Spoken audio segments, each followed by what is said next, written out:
On today's show, we sit down with actress and author Marianne Leone and State Senator Dylan Fernandes, learn about Irish mossing, and hear original poetry from Alan Holwarth and Anita Ouillette.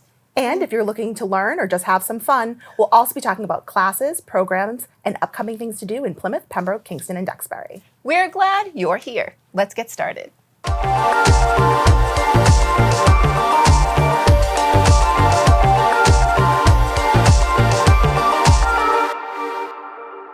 Massachusetts State Senator Dylan Fernandes sat down with our own Melissa Matinzi for an update on the legislation and issues that matter to constituents in Plymouth and Barnstable County.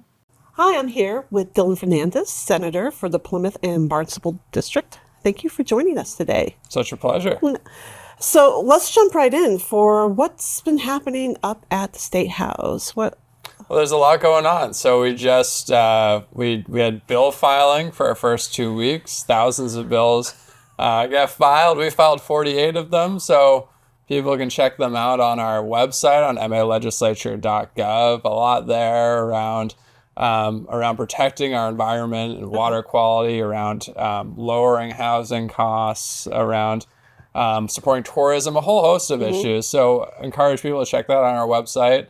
And then committee assignments just got announced. It's probably the newest thing. Honored and excited to say we're chairing the committee on agriculture and fisheries, which I think is so important for Plymouth, for our district.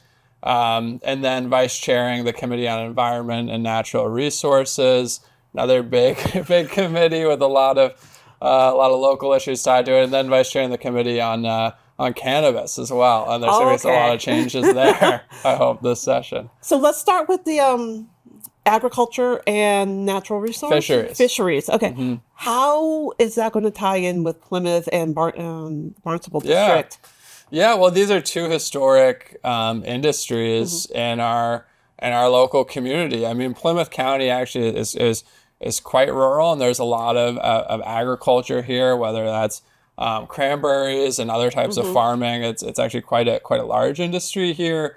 And then fisheries, of course, is huge. You know, Plymouth has a relatively large fishing fleet. The Cape, although not the size it used to be, also has a good sized fishing fleet. And then some of the bright spots we've seen in the fishing industry is actually around aquaculture, particularly around oysters and other types of shellfish. So that's a real bright spot. It's something the state's been is supportive of, and as the chair of this committee, we're going to be working to support all aspects of our fishing industry. So what are some of the bright spots coming up, do you think, for that aspects of the industry? Yeah, well, there's a lot of young people are actually getting involved in aquaculture, and you're seeing a lot of kind of new businesses grow in that space, and that's where you've seen a lot of increased production in terms of our fisheries, and it's great. I mean, I'm a big fan of oysters. I don't know if you are too, but it's fascinating. Oysters will taste different even in the same harbor, and different sides of the harbor depending on the type of the different types of water flow and the geography and the like. And so that's been a really big kind of growth area is really highly local oysters. And that's something we want to keep supporting. So that also ties into what they call the blue futures economy as well, I would think, and supporting side businesses that come off of that.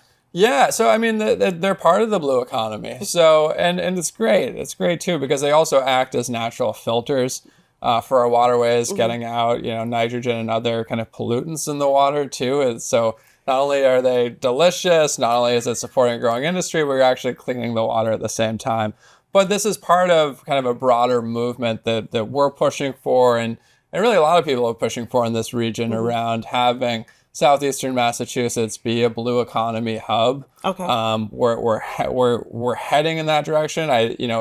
That's kind of the some of the growth spots for this industry. We actually have legislation that we filed again at MA Legislature, MAlegislature.gov. People can check that out.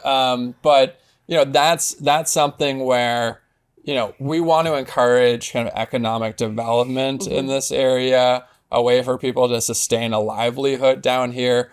And these are like really good jobs to be attracting and supporting in an area of the state, southeastern Massachusetts, Plymouth, the Cape, that I think really hasn't gotten the attention that it deserves from the state. And so this is, I think, a good place to focus this industry. That sounds exciting. So we'll be looking out for down the road a little bit to see what comes up from that. Yeah. I mean, we're also working on a kind of a blue tech kind of accelerator program too for, for small startups to be able to have either an incubator space or a space where they can, start and have a small business and connect with kind of startup resources. As a way, you really need to try to build like a community and infrastructure around startups to have it be a self-sustaining model. So that's something that we're looking at the state level as well. That sounds really exciting. It sounds a lot of fun too. Yeah. So you also mentioned cannabis. What are we looking for on that? Well, yeah, I mean, I'm vice chairing the committee. I think, this has actually been a good thing from the state in terms of revenue, and good thing for towns too. Right. Like towns are actually getting a lot of funding from legalization of cannabis, and so there's been some bright spots there. The Cannabis Control Commission, as originally constituted, it's actually not super functional. It needs a lot of updating, in my view, and the view of a lot of people in the state.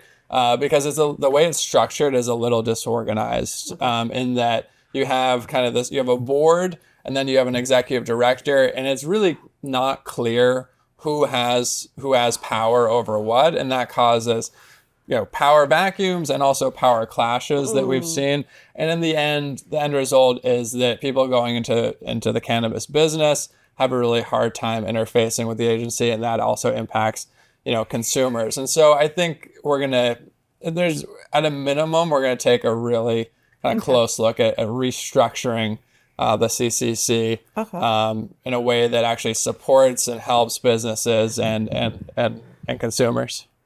So you got a lot going on with those couple of committees. What else do you have coming up on your plate, do you think, in terms of what would impact our area? Yeah. Well, the biggest thing that kind of fell into our lap like really early on was around the state trying to close the mental health facilities in our district. In Pecasset, which is in Bourne, there's 16 inpatient beds for mental health services, vital to our region. The only state funded facility in the entire Cape and Islands region. A place that like Plymouth County actually has higher than average suicide rates. And so this is a region in Plymouth and in the Cape that has a lot of mental health needs. And so closing beds in our region is a complete non-starter for me. And we launched a campaign against it. We had a petition with thousands of people. We did rallies. We hosted community forums. And to the governor's credit, she listened to us, heard our concerns about it, and just, I think, last week announced that actually the state's gonna save these mental health facilities, keep them open, and that was a huge early win for us, and we're really grateful to the governor for listening to us and keeping mental health beds in our region. I think that's a good start. I think the next conversation is, how do we expand mental health access for men and women that are struggling, and I know people who are. It's been such a huge issue, at least over the last 5 years. It's become more talked about and more a part of the common conversation that everyone is having, and how it affects everyone, no matter race, class, age. So are there anything at the state level that we could look at for support for that, do you think, coming? Yeah, look, I think, we've done some big things on this. So we've passed mental health parity laws in Massachusetts, which basically says that insurers have to reimburse, mental health on par with how they reimburse physical health. So there's been an increase in reimbursements and coverage of mental health services in our state. That's been a positive. There's still more work to do there. There's still a gap there, but we've actually done a lot to trend in the right direction to make mental health services more accessible to people, and they have become more accessible. We also passed legislation around telehealth as well, and that's opened up mental health access to a lot of people, especially in geographically isolated areas. And we're these are pretty some of the communities we're in are pretty geographically isolated, so that's been a big help. But I do know that we still have a lot of more work to do, and it is still hard for people to find, put aside inpatient, which is what we worked on and saved, but also outpatient, or just finding a therapist and a provider can also be a challenge. Through telehealth, that's actually opened it up quite a bit. But if you don't just want to do telehealth, there's still some barriers to access there that we need to address. So we have mental health. Usually the other thing that is a big issue in the area is education. Yeah. So what is happening with that? What do you see as some issues that you'll be working on for that? Yeah, well, I mean, Plymouth is, has some big education. I mean, Plymouth, the public schools are quite good, but there's a lot of funding needs that come with it. In Massachusetts as a whole, I think we should be proud to live in a state where we rank number one on everything when it comes to education, according to the latest scorecard. Every both grades levels tested and both kind of English and sciences, we're beating the rest of the country, which we should be proud of. We're really strong in that area. When we compete in Massachusetts, we're not competing against other states. We're competing against like Singapore and Sweden and other top tier education focused countries. So we start in a good position, but when I look at Plymouth in particular and our region as a whole, Plymouth has huge school bus costs because it's not a regional school district, but it's over 100 square miles of town to get through and bus students. It's a big space. It's a big space, and there's a lot of costs. There's a lot of costs associated with that. And so we have legislation we're working on with Michelle Badger, the great rep from the area, and Kathy Lenatra as well, around how do we get the state to reimburse for some of that cost, because if Plymouth was a regional school district, it actually would be one of the top 10 largest in the Commonwealth. And so how do we get Plymouth some funding there? We have some ideas around that. You're going to see that in legislation soon. And then also we're going to be taking up Chapter 70, which is the funding formula for state aid to local school districts. It's actually been funded at the highest level ever because we passed the Student Opportunity Act a few years ago. Big deal in terms of putting more money into education in the Commonwealth, which is a good thing. I mean, it's really just an investment in kids and an investment in Massachusetts' future. So it's a good thing. But in my view, some communities have done a lot better than others when it comes to the distribution of that funding. And so, the gateway cities, which deserve a lot of support because on average they're lower income, kind of bigger issues there. They got more funding, but it's a lot more funding. And so we need some balance here where communities like Plymouth, more rural communities in our area, communities that look like ours actually are getting their fair share of funding as well. So you mentioned gateway cities. What would be considered a gateway city? Gateway cities are like, and this is actually a definition defined in Massachusetts general law, but their gateway cities are they're a list of communities, and so like they're the Lawrences, the New Bedfords, the Fall Rivers, the Springfields of the state, and they're considered gateway. Barnstable, actually, Hyannis is actually really considered a gateway. As well, down the Cape. Yeah, you have to meet certain demographic, or it's guided by certain demographic and income thresholds. Okay. Yeah. So moving on, what do you think are some of the other topics that are going to be coming up to be addressed at the state level? That come to mind? Well, there's a lot coming up, but one thing that we're going to be really focused on is supporting our tourism industry here, because that is fundamental to Plymouth and the Plymouth economy. And we have legislation to peel apart of the state room and excise tax. It's 5% anytime you stay in a hotel, motel, Okay. Airbnb. Oh, and they the call like. that the beds and heads tax? Yeah, Okay. it's probably goes by that. Yeah, it's whenever you stay at a hotel, motel, it's the portion of the state. It's 5% that goes to the state. There's others that goes a portion that goes Okay, the local. local. Okay. But just thinking about the state, we're not raising it. We're just peeling off a sliver of that Okay. and putting that towards tourism to fund our tourism industry. Because, Massachusetts does a terrible job at funding tourism, especially compared to peer states. And this is really important sector here, one that is vital to Plymouth when you think of the incredible, like how beautiful this town is and how much tourism it attracts. But we could be doing better. And this is really about helping blue collar workers, helping our restaurant workers, helping our small inns, helping our small business owners. And that's something that we're going to be really fighting for, because I think it's an often forgotten part, because it's blue collar and it's not biotech or climate tech.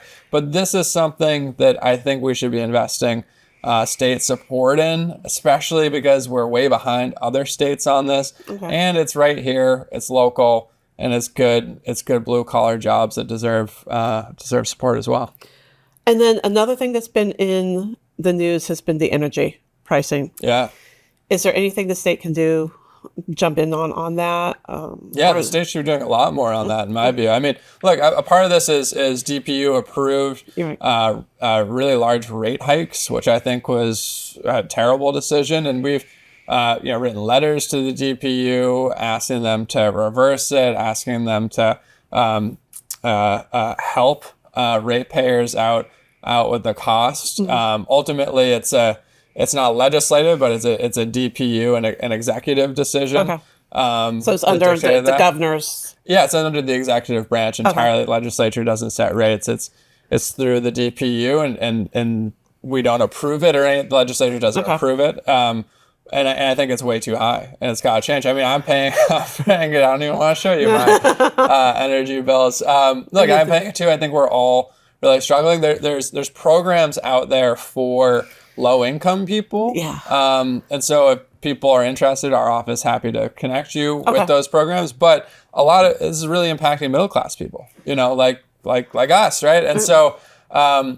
There's not programs there to support. So there's a couple things we want to do on this. One is, we want to take a look at the Mass Save program as well and figure out how some of the money there can be used to actually support middle income people. I think that is something that needs to be looked at, because I know a lot of people like me and a lot of people in our community are struggling to pay their energy bills.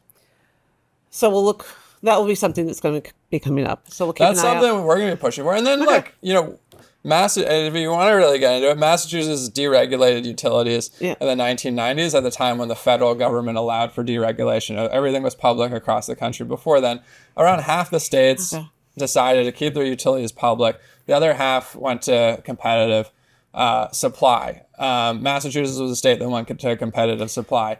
In aggregate, if you look at the energy costs in states that they went to kept public versus went to private. In aggregate, states that went to private actually pay more. The ratepayers pay more. So I think it might also be worth looking at, was that a good decision? Should we set up a commission to take a look at, whether that the right decision was made in the 1990s, whether there are reforms that we can make today to get at lower energy costs? That's something that I think is worthwhile, at least for the state to explore longer term, while focusing on kind of the, how do we lower costs in other ways, next year. But longer term reform, I think we should take a good look at whether that decision in the 90s was the right one, because on average, states that kept it public, and it's not, a lot of southern states actually kept their utilities public, are paying less in costs. Interesting. So there's a lot going on. Where can people, and I know you're out in the district a lot right now, where can people go to find out more information? And how can they contact you if they have questions or they want to get involved or want more information for anything? Well, we're here, right? So before this, we were at the Center for Active Living, and then right after that, we was at the Noontime Rotary Club here in Plymouth. And so we're in the community a lot, spending a lot of time here. I love Plymouth. Our office is in Cordage Park. Okay. So come stop by the office or, reach out to me directly. Just Dylan.Fernandes at masenate.gov or just Google Dylan Fernandes, MA Legislature page, and we have my email there, office number there, and my cell phone's, 508-257-1174. So many ways to get in touch. And we like it when people reach out because we want to be accessible. We want to be transparent. We want to help people. And so, people should not feel shy about reaching out and asking for our support. And you're on social media as well, so they can follow you there to see what you're doing out in the communities. Yeah, I hate social media, but we're on it, and we update people on it. But yeah, we're on Facebook and Twitter and Instagram and maybe a couple other. Someone started a TikTok account. I don't even know how to log into it. But someone apparently is posting something to TikTok. Well, look for that. Yeah, and then we have a newsletter, actually. It's probably the best way. So we have a long-form newsletter updates. If people just go to dylanfernandes.com and sign up for it. We actually have like 7,000 people that get our newsletter. Great. And we give people updates on exactly what's going on at the State House, how they can get involved in certain things that they're interested in. And so they can stay up to date with everything that you're working on, any legislation and anything like that. Yeah. And we don't, it's usually like once or twice a month update. We don't spam people. Awesome. Yeah. Dylan, thank you so much for joining us today. It's been great to have you. Anytime. My pleasure. And we'll have you back again for another update soon. Please. Okay, great. Thank you so much. Yeah, thank you. Thank you. The Human Library is a Danish movement started in 2000 that addresses prejudices and aims to dispel stereotypes through events featuring a library of books. These books are people with personal stories of experiencing prejudice, stigma, or social exclusion. The Duxbury Free Library will be hosting a Human Library event on Saturday, March 29th, when attendees can engage in a 10 to 15-minute conversation and ask the book questions about their lives and experiences, creating a space that encourages open dialogue around topics of identity and bias. Come check out a book anytime between 1 and 4 p.m. in the library's Merry Room, Resource Center, or Setter Room. The event will leave you enriched, but this program is free to attend. On Saturday, April 5th, the Massachusetts Music Creators Forum is sponsoring a concert of contemporary classical piano music at the Plymouth Public Library, featuring highly distinguished composer, pianist, and self-proclaimed feline fanatic Yang Feng Xu. Xu is recognized internationally for her innovative works and has received multiple prestigious awards, including the 2023 Boston New Music Initiative Commission competition.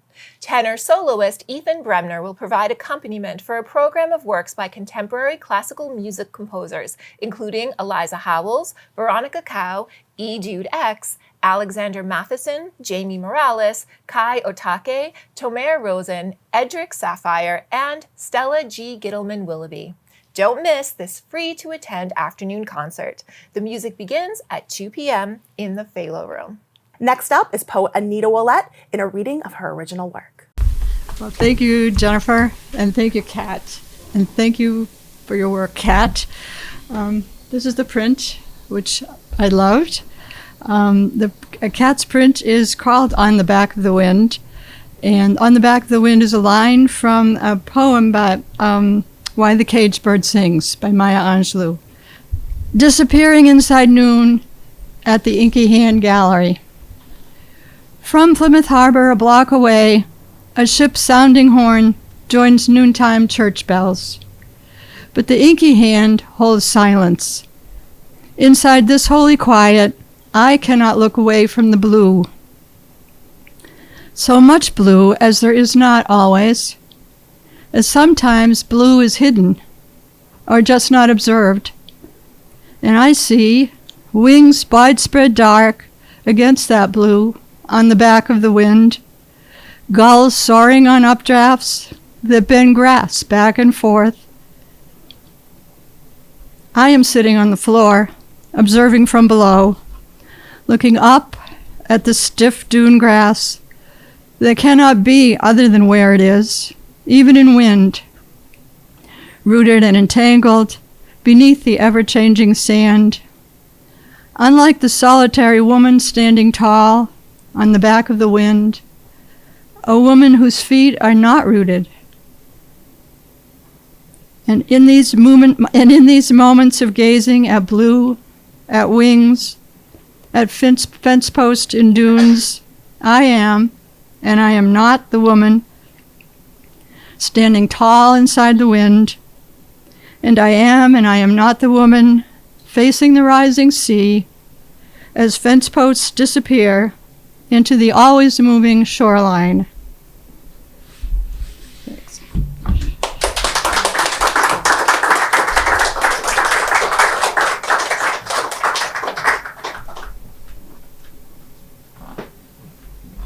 Thank you, Anita. It's inspirational to hear you. Thank you, and safe travels. We celebrate St. Patrick's Day and the Irish immigrant experience by taking a look at an industry that brought many of our Irish ancestors to these American shores: seaweed harvesting, specifically Irish moss. This is the story of one mosser who stood head and seaweed above them all, Mim Flynn of Scituate, Massachusetts. Hey, good morning.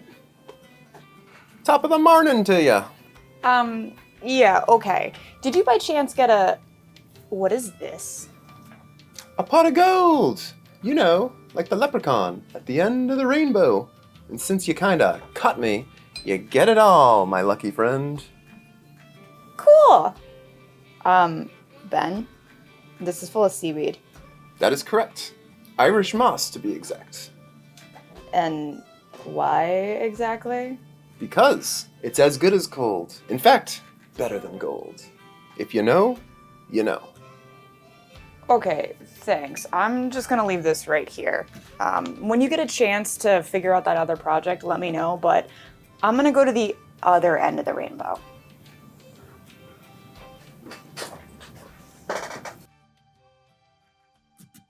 Stretching from Plymouth to Weymouth, the South Shore Irish Heritage Trail winds through 9 coastal towns, documenting the Irish experience through a variety of historical sites and monuments.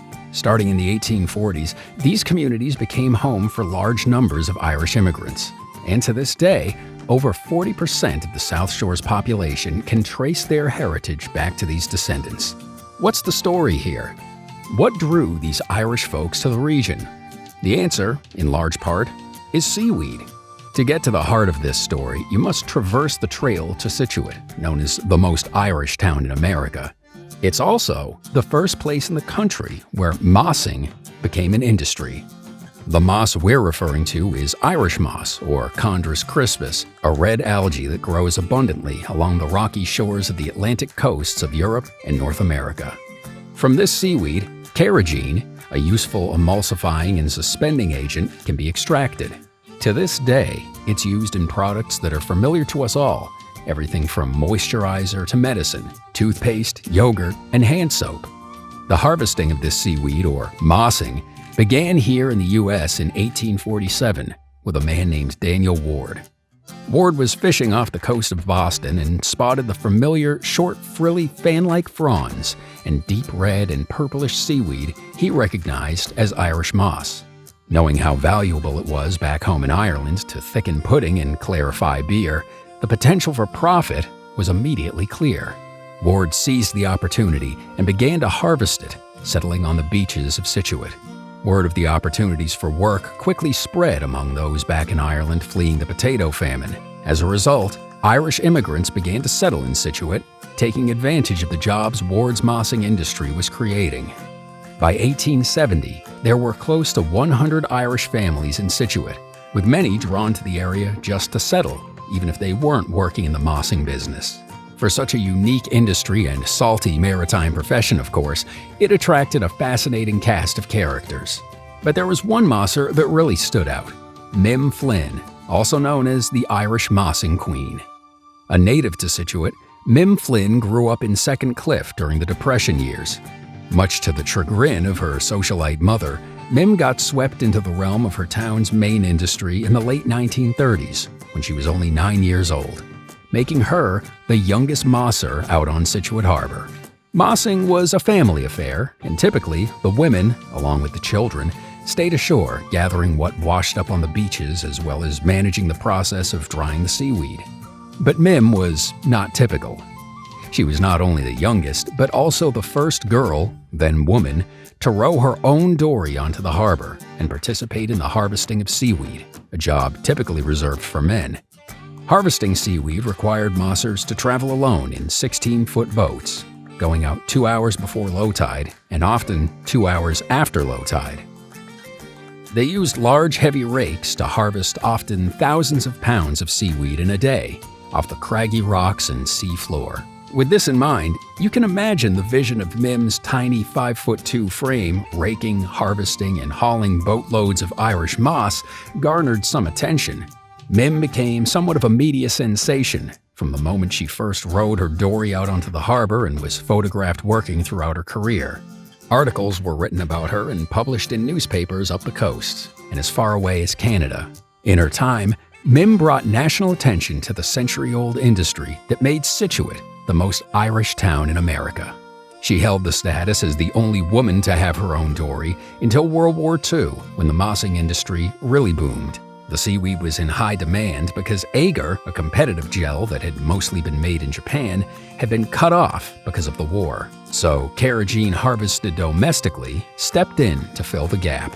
With so many men off to war, women needed to find ways to earn income. Perhaps seeing photos of this petite woman holding her own on a dory full of seaweed opened the door for other women to see their own potential in the lucrative mossing industry. The mossing industry tapered off after World War II ended, but in Scituate it continued to provide small jobs and summer gigs for teenagers into the 1990s. Mim even brought her own kids into the mossing world, having them gather off the beach and dry seaweed on their lawn, up until the last local buyer of Irish moss died in the late 80s. Looking at those early photos of Mim in her dory, heading out to gather Irish moss, we're not just looking at a maritime character or the first woman to take on this work. What Mim represents is the iron will, the entrepreneurship and hard-working ethics of the Irish immigrants and descendants whose contributions helped make the South Shore what it is today. Thank you, and top of the morning to you here at the local scene. We wish you a happy St. Patrick's Day and hope you find your treasure at the end of the rainbow, whether it be gold coins or, maybe, some seaweed. The second of two public forums discussing the optimum reutilization of the 1,600-acre Pilgrim Power Station property is happening on April 10th from 6 to 9 p.m. at Plymouth South Middle School. Building on the progress made in the earlier visiting sessions, this open house will present land use concepts that align community goals and provide opportunities for interactive feedback. Provide your input on how we as a community can benefit from the opportunities for conservation, recreation, and economic development the closing of this power plant presents. This public forum will be held in the lecture hall of Plymouth South, located at 488 Long Pond Road. Register to attend via the RSVP link on the Pilgrim 1600 website. Pilgrim Festival Chorus is celebrating their 25th season by embracing the old and new to transcend the boundaries of time. For old and new, they will be pairing an old work, CPE Bach's buoyant 1749 Magnificat, with a new 2022 composition by Elaine Hagenberg. Revel in both compositions and accompanying vocals as PFC wraps the room in orchestral elements of joy, celebration, light, beauty, goodness, and hope, representing their quarter-century journey, honoring both traditional and contemporary music. There will be two shows, April 5th at 7:30 p.m. at the Scituate Center for the Performing Arts and on April 6th at St. Bonaventure Parish in Plymouth, beginning at 4 p.m. Tickets are only $25 for adults with discounts for seniors and students. Reserve yours through the Pilgrim Festival Chorus website. Oh, and children under age 14 get in for free. Derived from the Greek word ekphrasis, meaning description or interpretation, ekphrastic poetry celebrates, describes, and responds to a work of art. Next up, we head to the Plymouth Center for the Arts, where poet Alan Holwarth reads his original ekphrastic poem. Wow, it's amazing seeing all you folks here. I'm so happy that you all came. My poem is about this picture, which ironically is of the Northern Lights in Iceland. And I say ironically because my son just celebrated a recent birthday in Iceland, And Iceland has always been on the top 6 list of places that I wanted to go to. So this has very personal meaning for me. So this poem is called Rhapsody in Reykjavik. Actually, better without my glasses. Billowy green tufts of cotton candy coat the sweet night sky. A world of waterfalls, think Gullfoss. In a land of fire and ice, what planet is this? It sits on the edge of the Arctic Circle, but you never know it. Unspoiled nature at its best. I can close my eyes and see fierce Viking longships. Did they wade into black sand beaches too?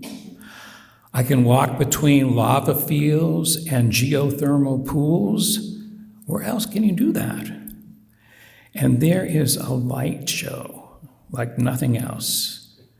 Aurora Borealis, a dance in the sky. It happens every night, like a moving curtain of light, only for a few minutes, since 2600 BC.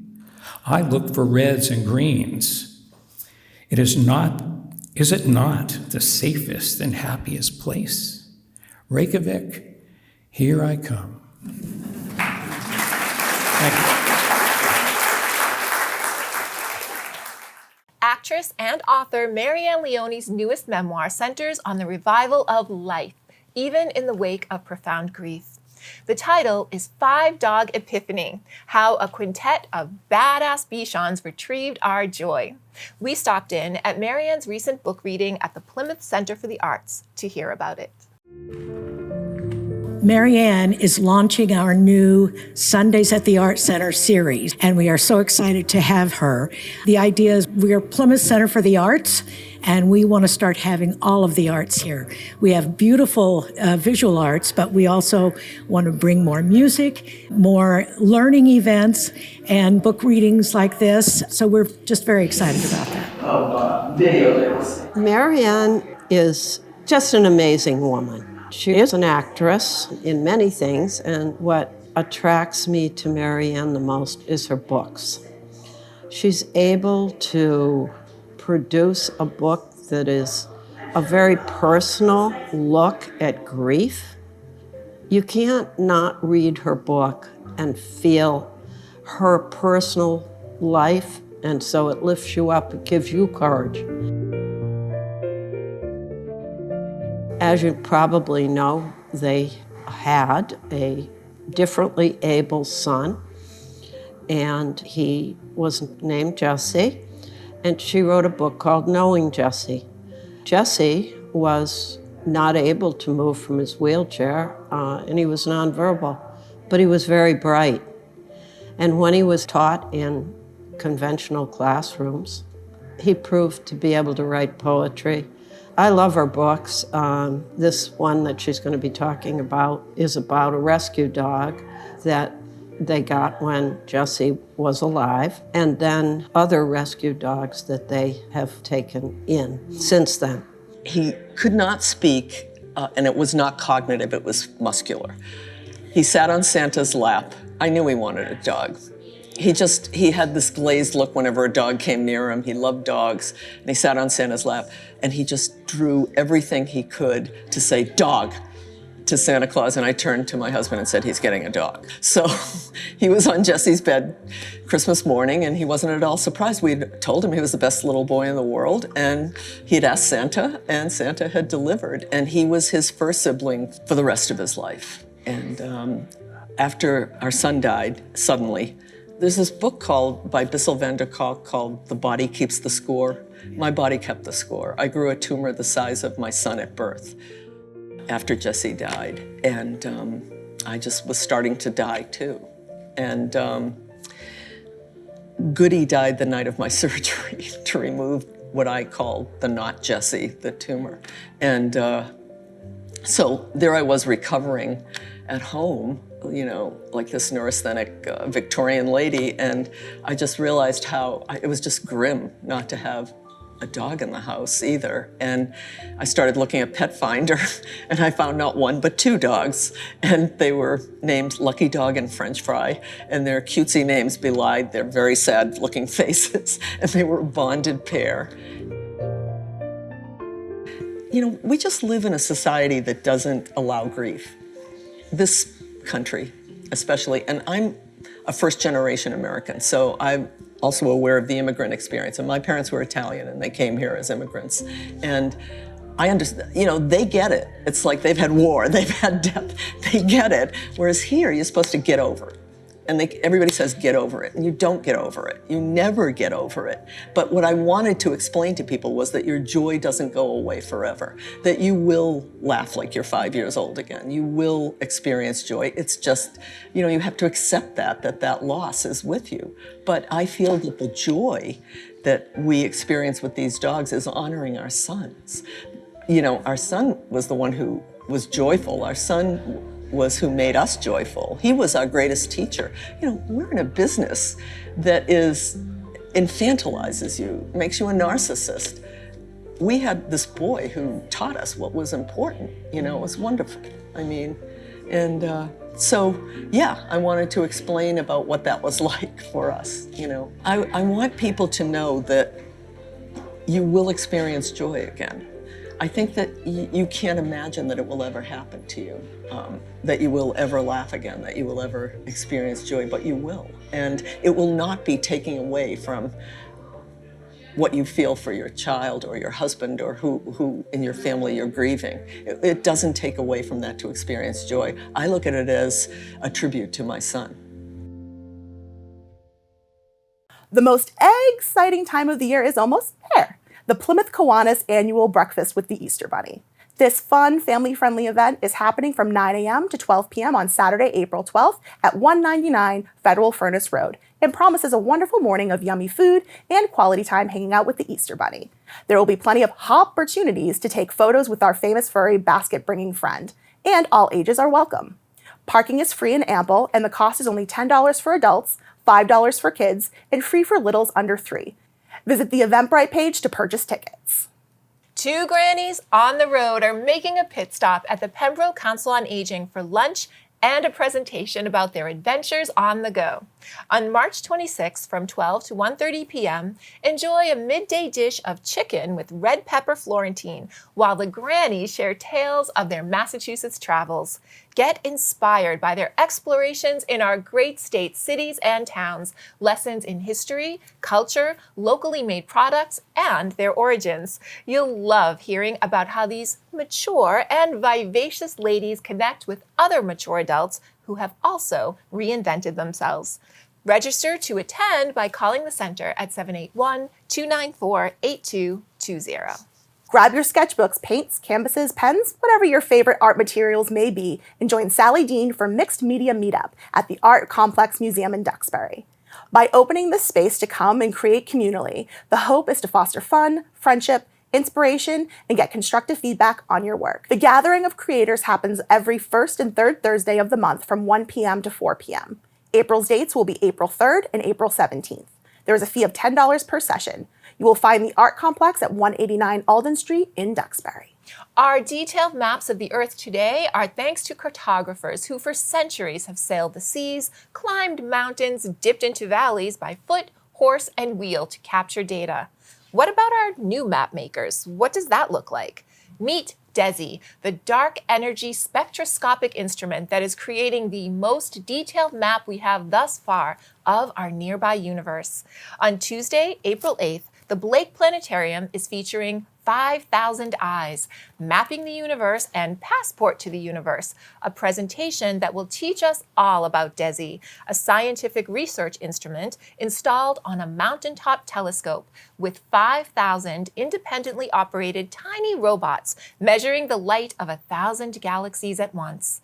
The presentation will go from 7 to 8 p.m. with a live segment focused on the current night skies, including information about the summer triangle to follow. And everyone will go home with a map of the summer skies. If you would like to get to know DESI, you can purchase your tickets online only through Eventbrite. If you're a teen or tween who loves pizza and hanging with friends, and what teen doesn't, the Kingston Public Library invites you to Pizza Taste Test on Friday, April 4th. From 3:30 to 4:15, teens and tweens can congregate with their fellow foodies in the teen room, sample a cheese slice from 3 different pies, and rate them.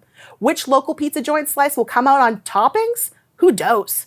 It could easily end in a toss-up. Teen and tween pizza aficionados can register for this event through the library's website. If you have allergy concerns, Kat is happy to answer any questions. Email them at cdwyer@kingstonma.gov. Mark Twain opined that age is an issue of mind over matter. If you don't mind, it doesn't matter. Understanding that even a wise sentiment can sometimes be easier to say than to feel, the Plymouth Center for Active Living social work intern Kelly Blake invites you to live your life well on Friday, April 4th. This program will focus on Mental Health America's 10 Tools for Resiliency, a set of simple practices and perspective changes that have been proven to help folks feel stronger and more hopeful. Live Your Life Well runs from 1:30 to 3:30 p.m. and is free to attend. And that, my friends, wraps this episode of The Local Scene this week. Thank you for watching. If you live or work in Plymouth, Pembroke, Kingston, or Duxbury and would like to have your own show or podcast, you should. Email community@thelocalscene.media to find out about our free production services and training for community members. And if you have a story or event you'd like people to know about, email us at story@thelocalscene.media. We thank our patrons Tiny and Sons, Quintal Brothers, and Squinny's Pizza for supporting our mission of community in action through media. We'll be back next week with more of what's good and good to know in our area. Until then, we'll see you on The Local Scene.